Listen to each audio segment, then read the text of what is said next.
A paz do Senhor para você que está com foco na lição. Eu sou o pastor J.C. Silva e hoje vamos refletir sobre a ação do Espírito Santo diante das adversidades. Ao final do vídeo, deixe seu feedback através do like, seus comentários, compartilhe os vídeos nas suas redes sociais. Sua companhia e suas interações são muito importantes.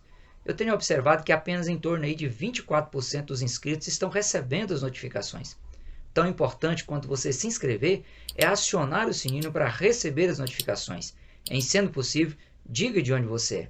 O textuário correto da lição de hoje é no Evangelho de João, capítulo 14, versículo 17.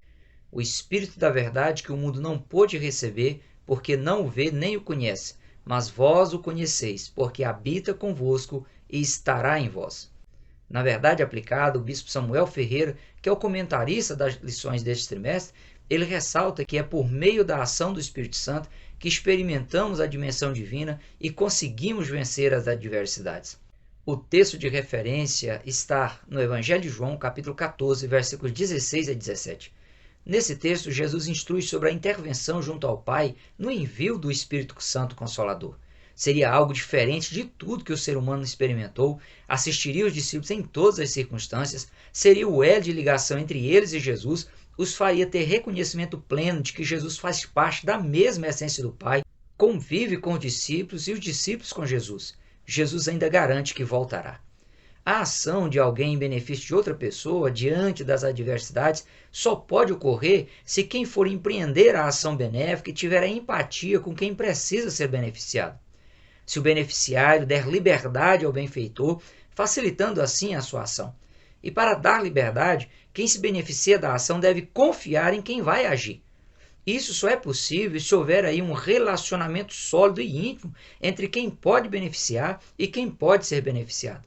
Os limites de liberdade de ação devem ser restritos sob pena de, em determinadas situações, haver travas impeditivas e o benfeitor, no caso aqui o Espírito Santo de Deus, se vê sem condições de agir, já que, como Deus 100% perfeito, o Espírito Santo ele respeita o livre-arbítrio dado por Deus a cada pessoa que precisa da intervenção divina para auxiliar nos momentos mais difíceis da caminhada cristã. Essa reflexão sobre a ação do Espírito Santo diante das adversidades é uma importante ferramenta para que cada pessoa conheça melhor o Espírito Santo, seus atributos, seus títulos e sua forma peculiar de agir. E com isso, cada pessoa terá aí melhores condições de dar maior liberdade para a ação interventiva do Espírito Santo, para que ela venha a ser ajudada a vencer as adversidades da vida. O Espírito Santo é a terceira pessoa da Santíssima Trindade e, a partir da ascensão de Jesus aos céus, 40 dias após a sua ressurreição, o Espírito Santo ele passou a ter maior destaque, pois procedendo de Deus Pai, enviado por Deus Filho, ele tem a missão de representá-los e ajudar os servos e servas do Senhor como um paracletos, como um consolador, que é uma pessoa que, além de dizer palavras confortantes, empreende ações concretas para produzir consolo permanente e duradouro. A utilização do termo paráclitos no Evangelho de João, capítulo 14, versículo 16, é um adjetivo adverbial que se refere a alguém que é chamado para estar ao lado, com capacidade de prestar ajuda sólida.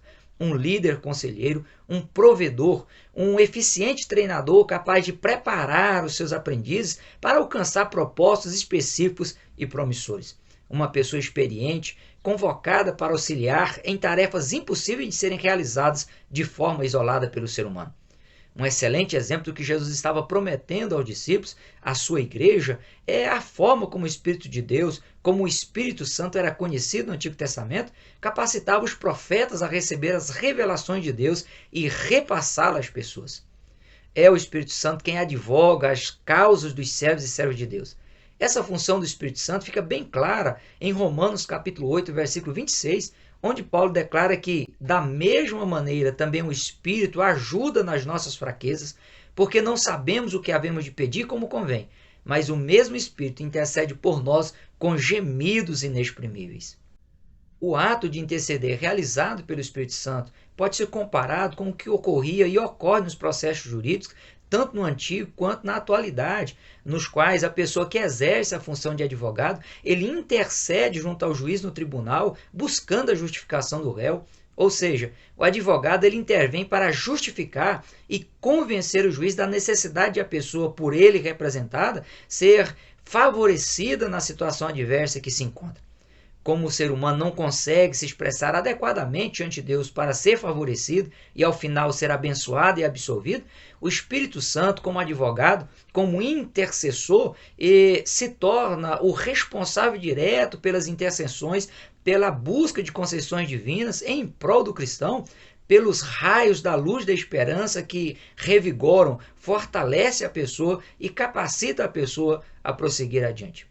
O termo outro consolador de João capítulo 14, versículo 16, equipara o Espírito Santo a Jesus, pois com a ascensão de Jesus, o Espírito Santo faria o seu papel junto aos seus discípulos. Vini explica que outros, no grego halos, descreve o Espírito Santo como sendo igual a Jesus, o primeiro consolador, e não ao termo grego héteros, que significa outro, de tipo diferente. Portanto, o Espírito Santo, como outro consolador, possui a mesma essência de Jesus, o Deus Filho, e de Deus Pai.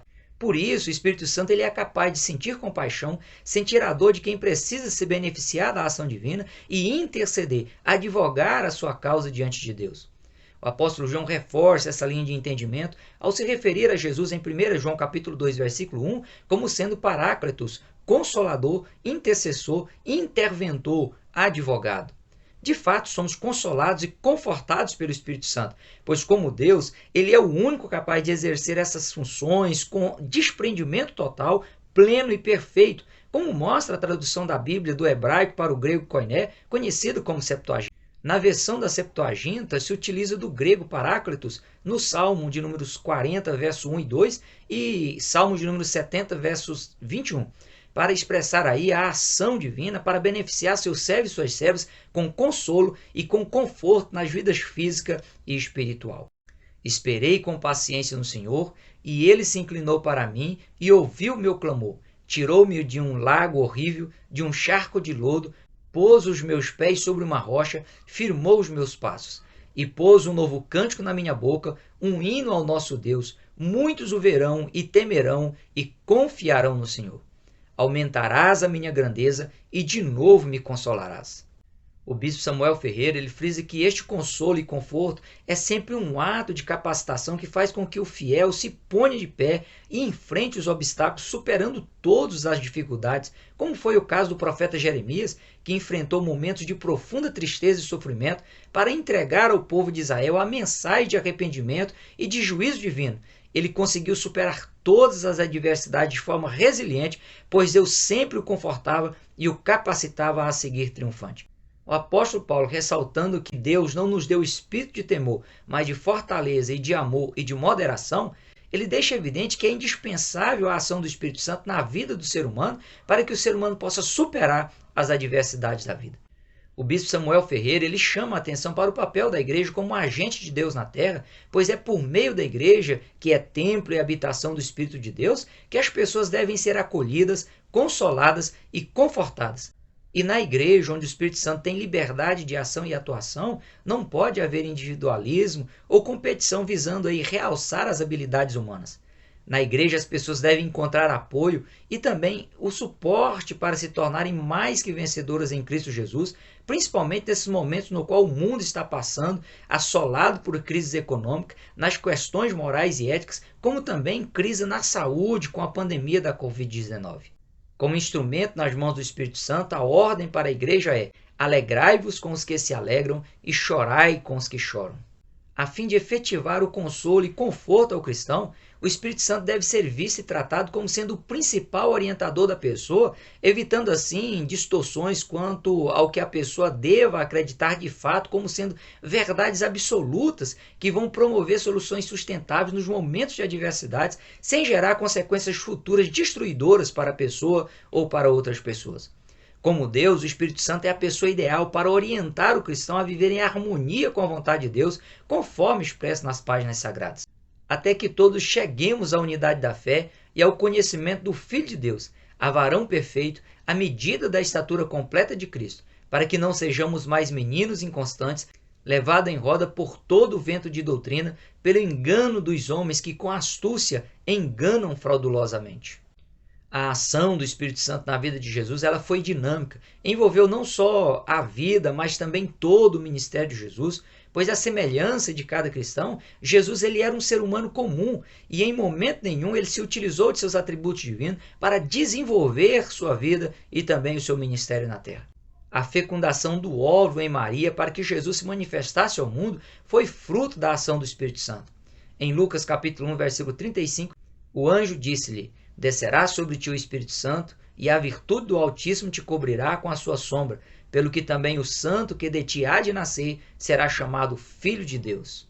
Na infância e na adolescência de Jesus, a ação do Espírito Santo na vida dele o fez destacar diante dos mestres da lei e crescer em graça diante de Deus e dos homens.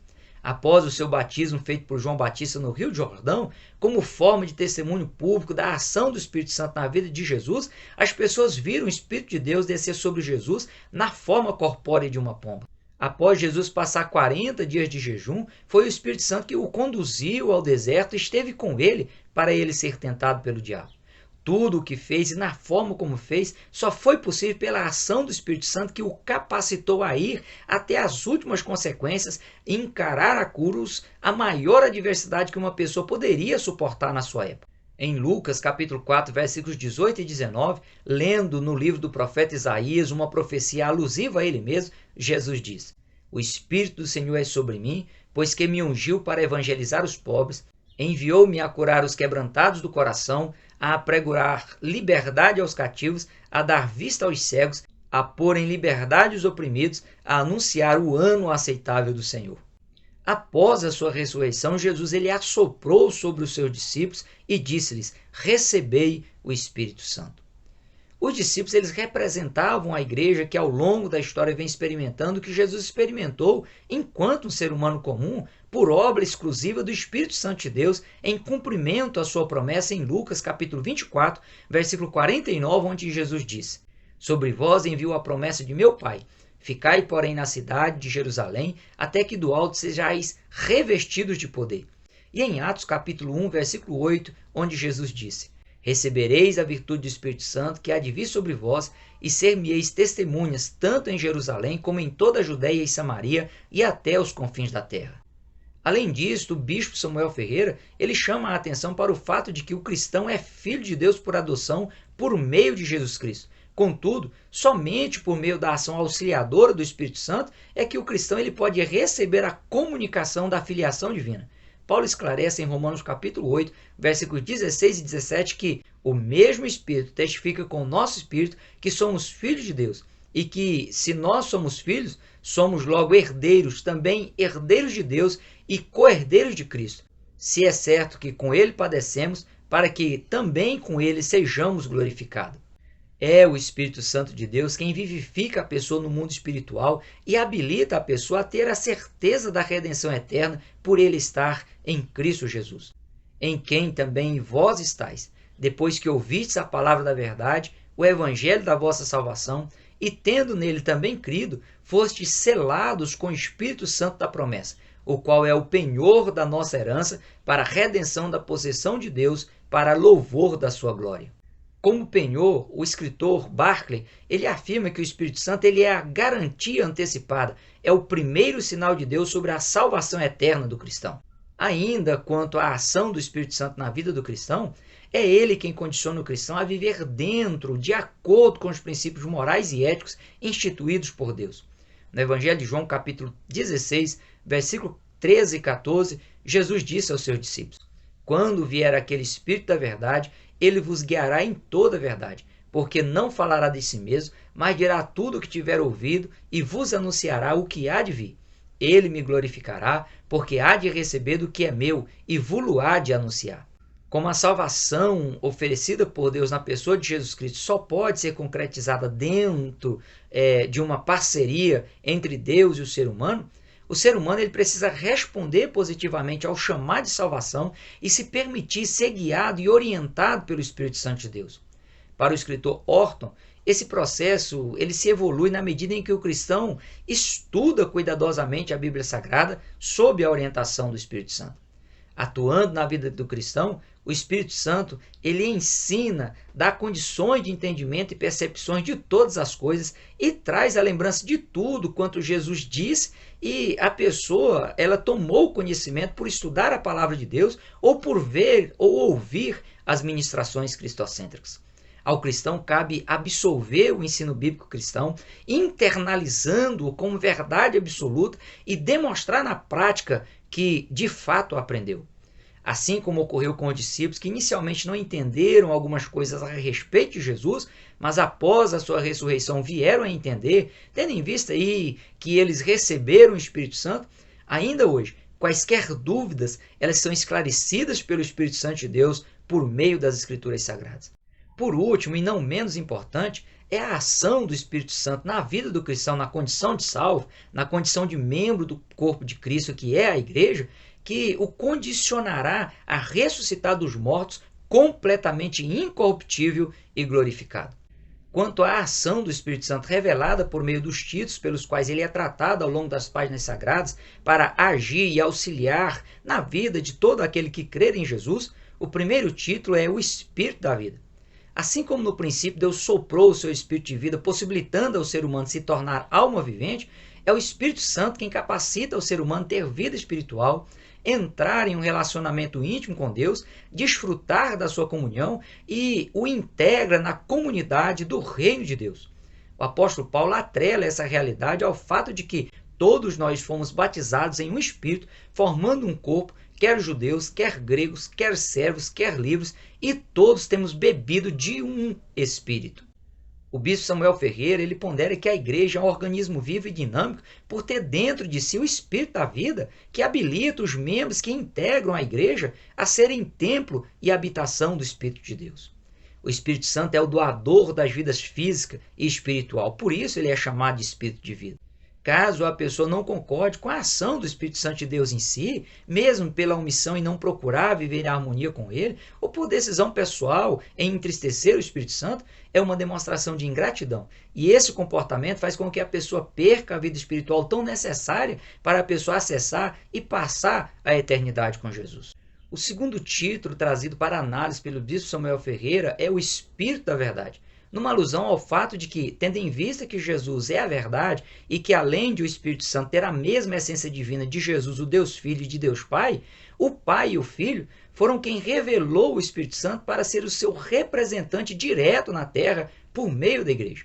Reforçando essa questão, Jesus disse que o Espírito Santo guiaria seus servos em toda a verdade, como também Jesus ele foi enfático ao afirmar: quando ele vier, convencerá o mundo do pecado, da justiça e do juízo. Por isso, o cristão deve se opor a quaisquer coisas que seja diferente da verdade revelada nas Escrituras ou que relativize essa verdade sagrada, observando o contexto geral das Escrituras para se evitar interpretações isoladas e equivocadas sobre a verdade divina. Se isso ocorrer, a pessoa perde imediatamente a parceria do Espírito Santo e fica à mercê da vontade do inimigo na condição de morta espiritual. A verdade revelada pelo Espírito Santo à humanidade diante das adversidades, segundo o bispo Samuel Ferreira, trata-se de uma relação sincera e exclusiva com Deus por meio de Jesus Cristo. O escritor Conings, ele assegura que a concepção básica de verdade na Bíblia é, antes de tudo, existencial e serve a um desejo prático de conhecimento para a vida e não somente um conhecimento teórico ou especulativo. A verdade das Escrituras serve o propósito básico de ser algo fidedigno, sincero, digno de confiança e verdadeiro em sua essência. Portanto, o cristão pode confiar verdadeiramente nas ações do Espírito Santo diante das adversidades, pois é o Espírito Santo que está com os servos e servas do Senhor enquanto eles se mantiverem nessa condição. O terceiro título trazido para análise pelo bispo Samuel Ferreira é o Espírito Santo. Esse é o título pelo qual ele é melhor conhecido, pois é o nível pleno de santidade que o torna na mesma essência, no mesmo caráter, na mesma natureza de Deus Pai e de Deus Espírito Santo, e os três serem uma única divindade. E em sendo santo, toda a sua atuação no ser humano e na igreja tem o objetivo de produzir santidade, condição sem a qual ninguém pode ver a Deus. O processo de santificação conduzido e operado pela ação do Espírito Santo na vida do cristão, ele é progressivo, e o cristão deve se esforçar para que ele seja permanente, a fim de se chegar à estatura de varão perfeito. O esforço do cristão é no sentido de ele viver uma vida de santificação e se afastar até mesmo de toda a aparência do mal. Portanto, aconselho o apóstolo Paulo: vede prudentemente como andais, não como necios, mas como sábios, remindo o tempo, porquanto os dias são maus. Pelo que não sejais insensatos, mas entendei qual seja a vontade do Senhor. Examinai tudo, retende o bem, abstende-vos de toda a aparência do mal. E o mesmo Deus de paz vos santifique em tudo, e todo o vosso espírito e alma e corpo sejam plenamente conservados irrepreensíveis para a vinda de nosso Senhor Jesus Cristo. O bispo Samuel Ferreira ele frisa ainda que uma vida de santificação fortalece o cristão e o torna inabalável diante das adversidades. O Espírito Santo é quem auxilia o cristão diante das adversidades, advoga suas causas, toma as suas dores e o fortalece para que ele volte a estar de pé diante do Senhor, pronto a superar quaisquer obstáculos que se puser à sua frente. É o Espírito Santo quem orienta e dá condições de o cristão viver em novidade de vida e agradar a Deus. Vida, verdade e santidade são dádivas e condições para que o cristão experimente vida plena na presença de Deus. São essas características encontradas e produzidas pelo Espírito Santo que tornam o cristão resiliente, apto a superar as adversidades. O bispo Samuel Ferreira, ele lembra que desde o Pentecoste, o Espírito Santo ele tem se revelado como aquele que garante a vitória aos servos e servas do Senhor em quaisquer tipos de tribulações e provações na vida. A minha oração a Deus é para que cada pessoa que tenha acesso a essa reflexão bíblica se permita ser envolvida, orientada, guiada, consolada e fortalecida por meio da ação do Espírito Santo diante das adversidades. Hoje nós ficamos por aqui. Até o próximo encontro, se Deus quiser. Prossiga na paz do Senhor.